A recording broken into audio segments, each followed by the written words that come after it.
Jangan kemudian menuduh, dia mau Bu.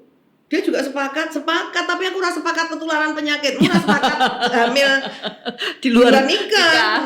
Atas hubungan itu tadi Iya. ya.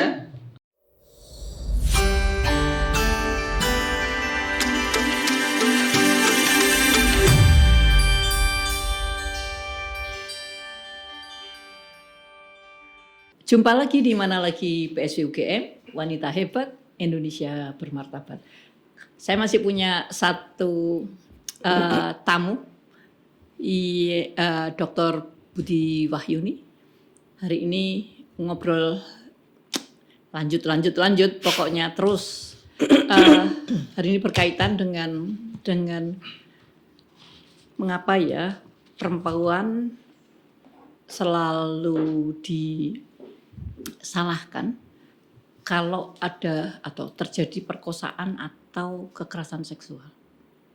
Mbak Yuni, kenapa sih sebetulnya itu selalu kamu pakai baju begini maka gitu membuat orang terangsang, membuat orang salahnya sih itu dia pakai begini gitu itu kenapa sih sebetulnya, bener nggak itu persepsi itu? Ya kalau otaknya udah ngeres mau pakai baju apa aja yang ngeres. Gitu ya. Komen pertama aku ya tau. Itu jawaban yang paling simpel ya gitu ya. Jangan lupa budaya kita kan masih budaya patriarki. Terus dulu. Ya. Yang menempatkan relasi laki-laki dan perempuan berbeda itu dulu.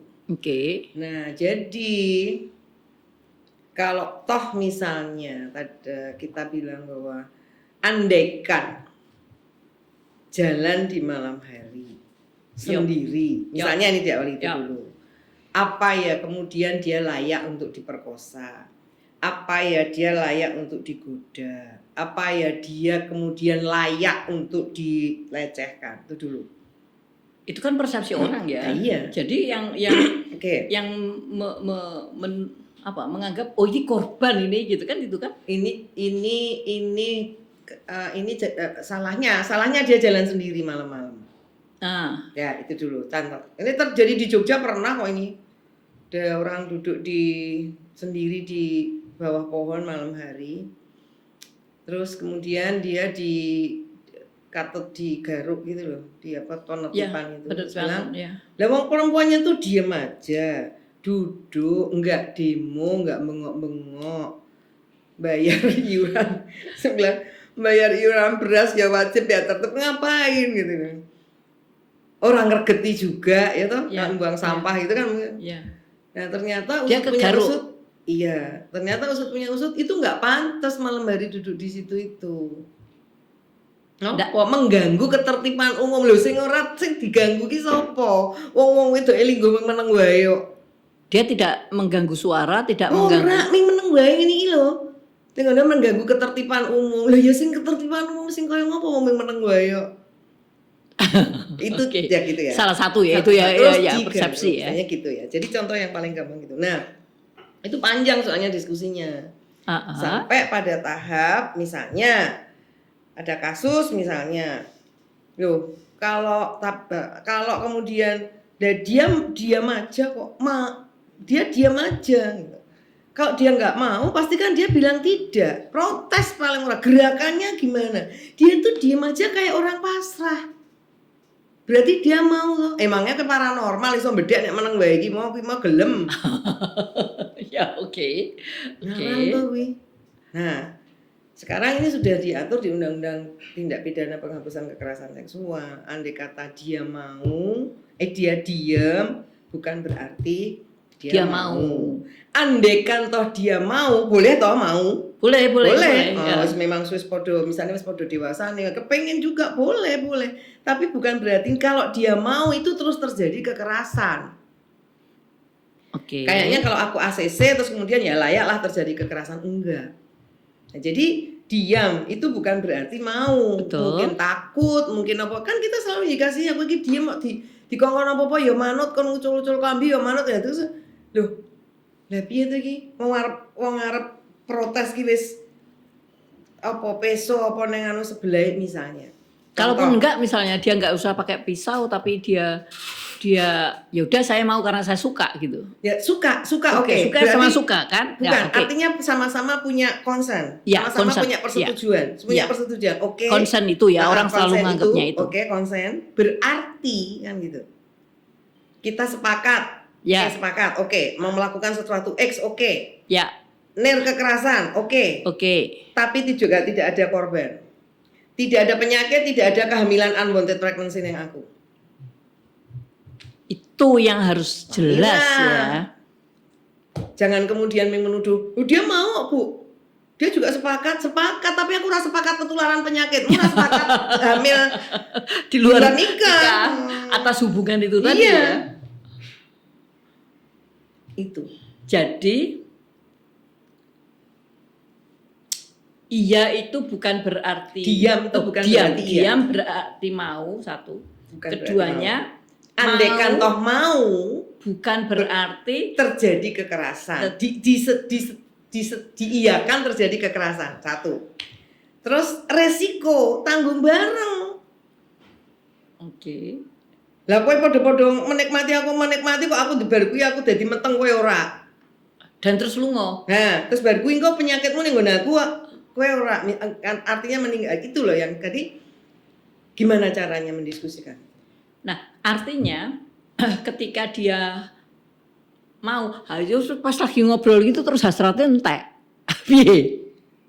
Ya sudah selesai kan. Mending kalau itu terjadi. Biasanya itu tidak terjadi karena relasi power yang timpang. Terjadi karena Relasi power yang timpang. Misalnya contohnya. Relasi kuasa. Ya. Pernah ada kejadian. Sama-sama karena dia memang ya namanya juga di dunia prostitusi biasa. Kemudian ada deal bayar. Ya, bayar. Oke, dengan sekian. Di dalam dialognya itu, di dalam proses judulnya bercengkrama, dikomentari keringetmu mambu. Ya, Tersinggung lah. Terus? Oke. Oh iya. Itu artinya apa? Ya, artinya Mbok, misalnya memang benar ya keringetnya mambu. Oh iya toh, beda toh. Ya sesuk meneh ora apa piye misalnya ngomong. Atau aku mandi dulu misalnya. Misal. Jadi artinya diskusi-diskusi seperti ini tuh ada asumsi-asumsi. Nek aku ki koyo ngene berarti gelem.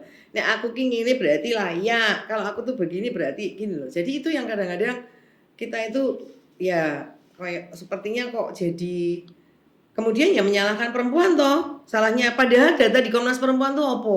Arep nganggo lengan dawa, arep nganggo rok dawa, arep nganggo hijab, nganggo seragam sekolah, itu sama peluangnya. Jadi bukan perkara dia pakai baju. Ya. Tapi kalau memang ya aku sering cerita itu ya, kalau memang sudah bukan dihantui, sudah terkontaminasi di pikirannya itu bahwa ada proses penundukan tadi. Ya toh, proses penundukan nek iso tak tundukke nganggo penis ya nganggo penis, nek misalnya ora aku lagi di hukum kebiri kimia, aku ora iso ereksi harus nganggo gagang pacul apa piye. Tapi kan ada proses untuk penundukan itu loh. Yang berat itu di situ. Itu yang berat di situ. Ya, makanya kalau kalian mau itu sudah tak tundukkan. Apalagi kalau mau menyebarkan. Sekarang ada undang-undang ITE untuk lumayan ya. Jadi artinya minimal walaupun itu kadang-kadang menjadi tapi kan bumerang. yang undang-undang ITE juga jadi bumerang juga. Dan tidak semua orang paham untuk itu kan. Dan lebih banyak tidak menguntungkan perempuan juga sih dari undang-undang ITE itu. Ya, jadi artinya gitu? Iya. Misalnya apa, Mbak? Ya misalnya merekam untuk bukti, ternyata malah bukan. Malah bergulir kayak kasusnya Baik Nuril kan seperti itu. Oh. Dia mencoba merekam untuk jadi barang bukti bahwa aku ingin kayak gini ini gimana ya. Oke. Direkam di HP, minta tolong orang lain untuk ditransfer ke laptop, ke komputer. Ternyata sing dimintain transfer itu malah melaporkan bahwa dia merekam tanpa izin. Padahal sebetulnya kan ini untuk bukti bahwa dia merekam percakapan sama seizin yang lawan bicaranya. Malah dia yang kena. Karena itu dianggap merekam, dianggap memproduksi, bergulir ke sana yang isinya seperti itu. Jadi memang apa ya? Ya itu tadi kalau aku sih sudah saatnya ya kita itu paham dengan hal yang seperti ini gitu. Kayak, Ya termasuk sekarang ini mencium spontan itu nek sing dicium ra setuju, ra berkenan iso kena pasal kuwi TPKS kuwi. tetot gitu ya. Iya. Jadi sebenarnya tuh boleh aku mencium kamu. Nah. Oh iya silakan baru. Ya coba ngetet karena aku tersinggung Bisa lapor. dan aku merasa ini bisa. Aku lapornya kemana kalau lapor? Iya, Soalnya kalau minta mau bantuan dukungan LBH ya ke LBH yang dekat, konseling supaya kita bisa prosesnya yang benar seperti apa sih misalnya kayak gitu. Tapi intinya undang-undang ini bagus ya, untuk kemudian tidak artinya seperti itu. Ya, balik Bu Yu. Yeah. Kan kadang-kadang ini balik yang bagaimana untuk konsen itu tadi karena konsen. Kadang-kadang kan masyarakat nggak tahu konsen itu apa sih? Ya. Apa sih sebetulnya konsen itu? Konsen yang itu dimaksud seperti persetujuan antara dua orang itu ya. Atau kalau misalnya anak yang dinikahkan di usia anak dini di usia anak di bawah usia 18 tahun itu kan sebetulnya rawannya itu kan kalau usia di bawah 18 tahun itu kan pemegang konsennya kan orang tua. Oke. Jadi kalau aku mau training seksualitas buat anak-anak itu orang tuanya harus mengizinkan. Kalau orang tuanya nggak mengizinkan nggak boleh. Nah sekarang pemberi izin ini menjadi pelaku karena dia menyuruh anaknya menikah. Padahal persetujuan menikah itu kan harusnya kalau orang dewasa kan kepada yang bersangkutan. Tapi karena dia masih usia anak kepada orang tua. Lah ini pemegang persetujuan menikahkan kan berarti gitu loh. Nah, konsen itu sebenarnya persetujuan. Nah, persetujuan yang tadi itu saya katakan. Kalau kemudian kan sering tuh kalau dulu sering sekali moga-moga sekarang udah nggak terjadi lagi ya. Pada saat Anda diperkosa posisinya bagaimana? Itu pertanyaan. Terus kamu pertama kali melakukan apa? Oh kamu kok tidak melakukan perlawanan? Berarti kamu mau. Berarti kamu memang sengaja ya? Kamu sengaja masuk ke kamarnya cowok ya?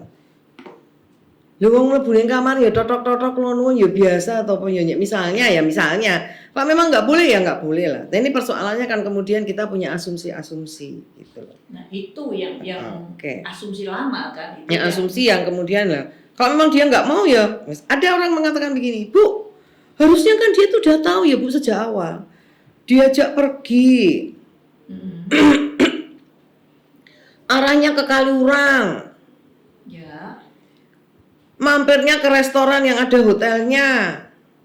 Terus terjadi kekerasan. Harusnya kan dia udah tahu ya Bu ya. Nah kan harusnya aku nggak boleh suudon toh. Oke. Misalnya aku jawab dengan tidak boleh suudon atau kemudian dilawan dengan bahwa kamu harus hati-hati. Nah misalnya kayak gitu. Jadi kamu harus bisa menjaga.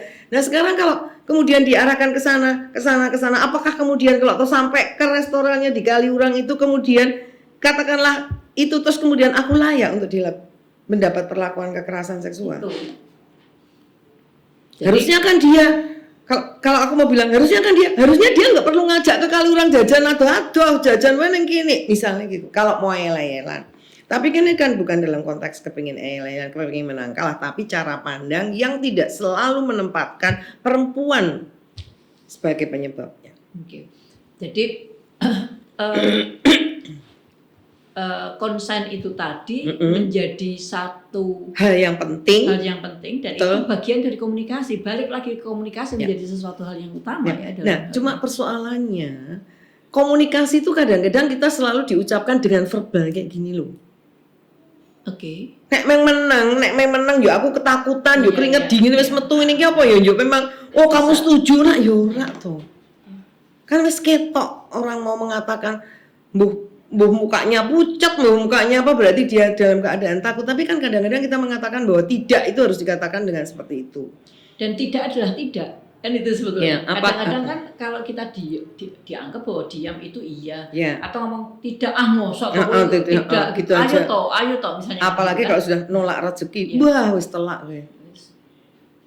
Jadi sebetulnya kalau pelakunya itu yang diidentifikasi temuan-temuan di Komnas Perempuan atau dari layanan apa ya kita forum pengada layanan gitu ya, kayak WCC itu mengatakan bahwa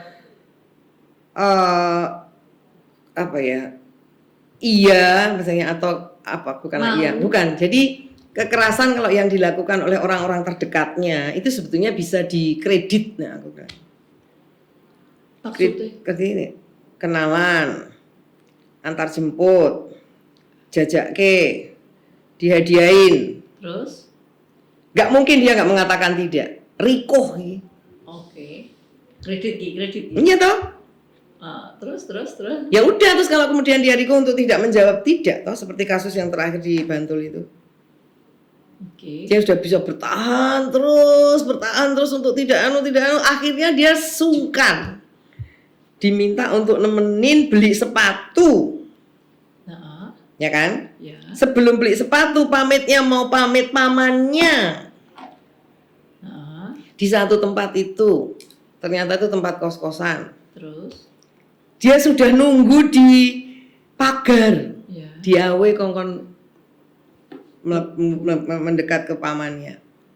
Pamannya dolanan HP, katanya dia diseret ke kamar, dibekap. Terjadilah kekerasan seksual. Apa coba? Sudah cukup lama saya itu naksir kamu. Kok ora tau iso berhasil? Tapi kan naksir bukan berarti digagai kan? Persis itu dia. Dan tidak bisa membela diri karena ternyata konon kabarnya di dalam HP-nya itu juga ditemukan rekaman yang senada dengan perempuan lain dia. Jadi kadang-kadang kita tuh serba salah aja lah, serba salah. Nah, karena di Indonesia ini belum mampu melindungi kasus-kasus yang seperti ini, apa jalan malam atau apa, khususnya di publik ya. Tapi menarik, kemarin ada pertanyaan waktu aku ngisi di satu tempat itu, Bu, gimana caranya? Saya tidak mau dituduh melecehkan seksual, padahal ini kereta api di KRL itu wampit-impitan tenan gitu. Dan tanpa sengaja memang harus bersentuhan dengan atribut seksual itu. Ya kalau memang nggak sengaja kan kamu bisa bilang maaf. Dan sekarang ambil jarak. Gitu loh. Beda banget orang sengaja sama orang tidak sengaja itu. Begitu tidak sengaja ya kamu, begitu kamu nyenggol, begitu otomatis refleks maaf. Segera ambil jarak. Gitu loh. Bukan kemudian maaf tapi malah semakin mendekat, aku bilang gitu. Jadi artinya dia sendiri juga sudah ada kesadaran, tapi jangan sampai aku dituduh. Ya pasti beda toh, orang tidak asal nuduh toh. Ya. Sekarang balik nih satu poin yang terjadi di semua tempat yang kos-kosan. Kan selalu tertulis tidak diizinkan menerima lain jenis. Tamu lain jenis. Itu bi dikaitkan dengan ini tadi. Kalau mau preventif nggak masalah. Preventif, oke, fine. Preventif itu menerima tamu di kamar itu ya pancen ora layak dalam tanda petik. Nah, oke. Tidak boleh menerima tamu ya pemilik kos menyediakan ruang tamu. Yap. Kalau pemilik kos tidak menyediakan ruang tamu lalu tidak boleh menerima tamu, kon neng ngendi. Oke. Kembali lagi kesepakatan di awal kayak apa? Kesepakatan di awal, kos kami lebih senang kalau begini. Sudah disediakan ruang tamu. Ada nih kos-kosan yang menarik di Jalan Kaliurang itu. Dia memang tidak mengizinkan yang kos putri itu terima tamu ya. Dia sengaja bikin kayak kafe gitu, warung kecil gitu ya buat kalau mereka mau pada kongko-kongko di situ gitu loh. Jadi ya ruang tamu sekalian dipakai untuk yang apa kerja-kerja gitu. Nanti itu untuk preventif monggo. Iya. Karena yang harus dipikirkan adalah seandainya memang terjadi lawan jenis dalam tanda petik bertamu dan terjadi sesuatu, itu yang dirugikan memang ya perempuan gitu loh. Jadi untuk preventif monggo, nggak ada masalah, bersepakat. Tapi ya preventif diikuti dengan fasilitas yang memang mendukung. Ya jelas itu tadi bahwa belum tidak selalu, tidak harus kan gitu ketika masuk ke kamar lain jenis itu artinya bebas melakukan apapun tanpa konsensus. Persis. Kan? Kalaupun dengan konsensus yang tadi disampaikan. Tidak kemudian aku harus berkorban untuk yang dua macam itu tadi. semoga ini menjadi sesuatu hal yang mencerahkan bagi kita semua tentang seperti apa sih kita seharusnya berlaku, berpikir dan berprasangka, kan itu sebetulnya. Dan terima kasih pada Bu Yuni atas pencerahan yang kali ini, semoga ini bisa menjadikan satu satu pembelajaran yang luar biasa untuk kita semua. Well, terima kasih Bu Yuni. Sama-sama. Jumpa lagi di mana lagi, PSW UGM, Wanita Hebat Indonesia Bermartabat. Sampai ketemu.